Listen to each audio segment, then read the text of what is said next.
You're listening to Podfabula Productions, a mashup of fiction, nonfiction, ideas, and commentary, created and narrated by your author-host, Victor Acquista. Today's episode, Max and the Multiverse.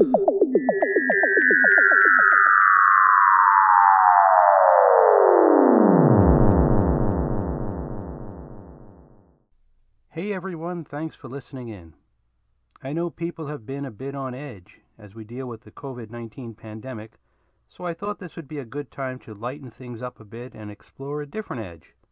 I don't know. I was thinking the edge of the galaxy, or universe, or multiverse. Not sure that even has an edge. Good news! You can do that right in your favorite reading chair by picking up a copy of Max and the Multiverse, Book 1 of an outlandish and delightfully frivolous 3-book series from one of my favorite authors, Zachry Wheeler. If you're a fan of Douglas Adams' Hitchhiker's Guide to the Galaxy, or enjoy the parody and satire of Terry Pratchett, you will be sure to enjoy Zach Wheeler's sense of humor and style.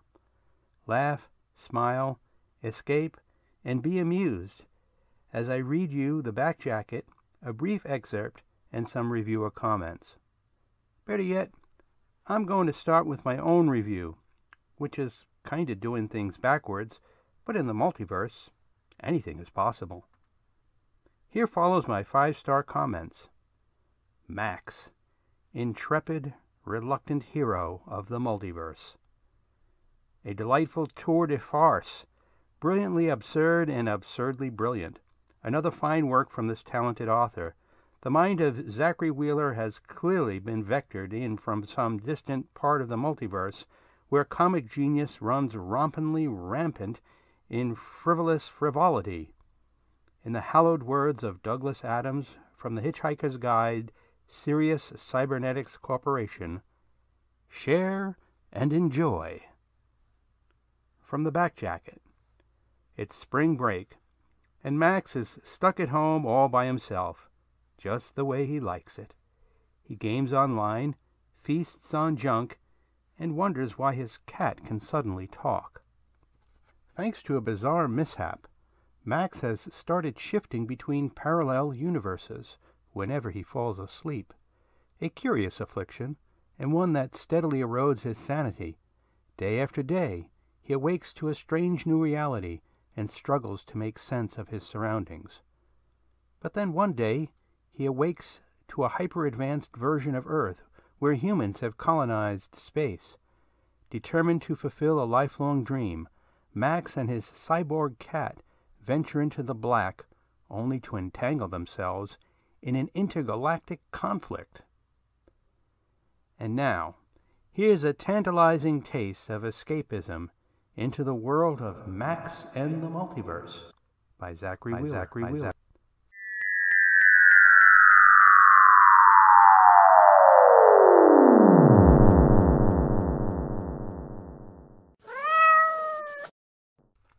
In another universe, about 3.5 billion to the left, a small freighter ship exited hyperspace just outside of Neptune's orbit. As little more than a flying dumpster, the ship wasn't winning any beauty pageants.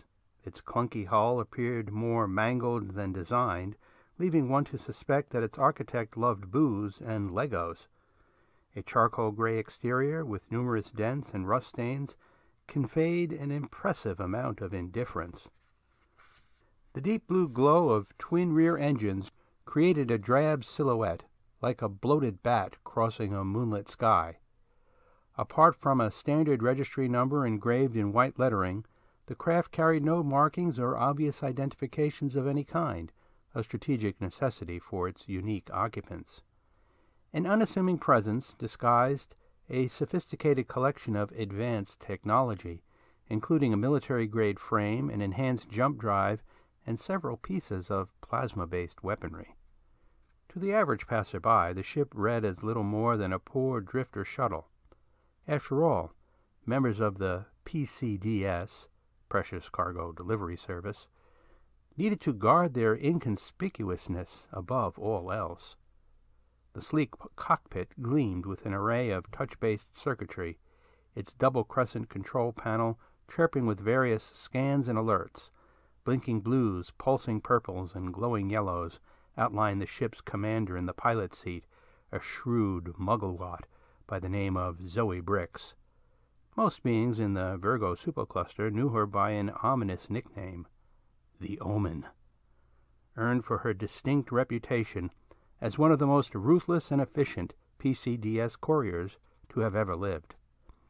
As dangerous as she was professional, when Zoe accepted a job, it came with an unwavering promise.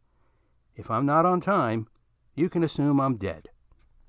Despite her young age, a 20-something by Earth years, she acquired immense fame through her bravery and unrivaled dependability. As a result, she often found herself entrusted with some of the most extraordinary artifacts in all of existence, current cargo included. Nothing sizable, just a small plastic box with an address and the following instructions. Handle with care. The great bag of marbles depends on it. It rested inside a biolock safe at the rear of the cargo bay, disguised as a makeshift breakfast table. On their way to the Andromeda Galaxy, Zoe and her longtime girlfriend, a fellow mugglewot and gifted machinist by the name of Para Harbin, decided to make a pit stop at a boring yellow dwarf star. To anyone in the know, the destination was obvious. This particular star anchored a solar system famous for one of the universe's most delectable sources of water, a small icy moon named Europa, orbiting a massive gas planet named Jupiter. Those fortunate enough to sample Europan water, harvested from enormous freshwater oceans far beneath its surface, often described it as a transcendent experience, akin to licking a fire-toothed sandworm. Zoe's deep blue eyes narrowed as she scanned the cockpit's panoramic viewport. She slipped off her worn leather jacket and draped it across the back of the pilot's seat, leaving her to the comfort of a thin tank top and cargo pants. A few taps of the control panel produced a green hologram of the current solar system, brightening her sunburst orange complexion and dark blue lips. A small cursor blinked at the outer orbit, signifying their current location. She brushed her choppy black hair aside and tapped the pulsing icon. The hologram chirped in response and zoomed into Neptune's orbital path. She nodded and inputted a course correction. The ship pitched downward, lifting a massive blue horizon. A gratified smile stretched across her face as Neptune's cobalt sheen engulfed the cabin. "Para, sweetie, we're here."